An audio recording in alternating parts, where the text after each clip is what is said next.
અમદાવાદના ગોતા પાસે પોલીસની ગાડીએ અકસ્માત સર્જ્યો। રોડ પર ઉભેલી કારને પાછળથી પોલીસની ગાડીએ ટક્કર મારી। સમગ્ર ઘટનાક્રમ સીસીટીવીમાં કેદ થયો છે। ગોતાના વંદે માતરમ રોડ પર આ ઘટના ઘટી। પીસીઆર વાનમાં રહેલ પોલીસકર્મી નશાની હાલતમાં હોવાનો આક્ષેપ છે। પોલીસ વાનમાંથી કફ સિરપની બોટલો મળી આવી છે।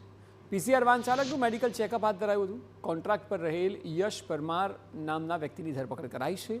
સમગ્ર ઘટનામાં એ ડિવિઝન ટ્રાફિક પોલીસે ગુનો નોંધીને વધુ કાર્યવાહી હાથ ધરી છે। ગત મોડી રાત્રે 112 જનરક્ષક ગાડીએ રસ્તાની બાજુમાં ઉભેલી કારને ટક્કર મારી હતી। આ ટક્કર એટલી જોરદાર હતી કે પાર્ક કરેલી કાર 10 ફૂટ સુધી ફંગોળાઈ। કાર પાર્ક થયે હજુ 1 મિનિટનો જ સમય થયો હતો અને પાછળથી આ ટક્કર વાગી। સવાલ એ છે કે તે સમયે જો કારમાં કોઈ સવાર હોત તો શું થાત? અકસ્માત બાદ તરત જ સ્થાનિકો ભેગા થઈ ગયા। આક્ષેપ છે કે પીસીઆર વાનમાંથી કફ સિરપની 6 જેટલી બોટલો મળી આવી હતી। વાન ચાલક નશામાં હોવાનો સ્થાનિકો આરોપ લગાવી રહ્યા છે। સમગ્ર મામલે જોકે પોલીસે તપાસ હાથ ધરી છે। ગાડી જીજે 18 BW 2558 નંબરની ગાડીના ચાલક દ્વારા 3 ગાડીઓને વાહન અકસ્માત કરવામાં આવેલ વંદે માતરમ રોડ ઉપર। એમાં 2 માણસને સામાન્ય ઈજા થયેલ છે।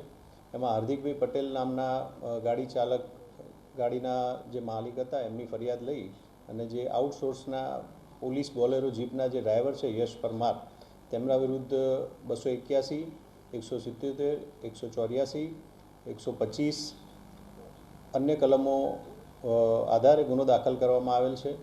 તે યશ પરમાર નામના આઉટસોર્સના ડ્રાઈવરને હાલમાં અટક કરવામાં આવેલ છે। તેમનો મેડિકલ પણ કરવામાં આવેલ છે અને ગાડીમાંથી 6 કપ સિરપ 100 mlની જે બોટલો મળી આવેલ તેને સોલા પોલીસ સ્ટેશન ખાતે આગળની કાર્યવાહી કરવા માટે સોંપવામાં આવેલ છે।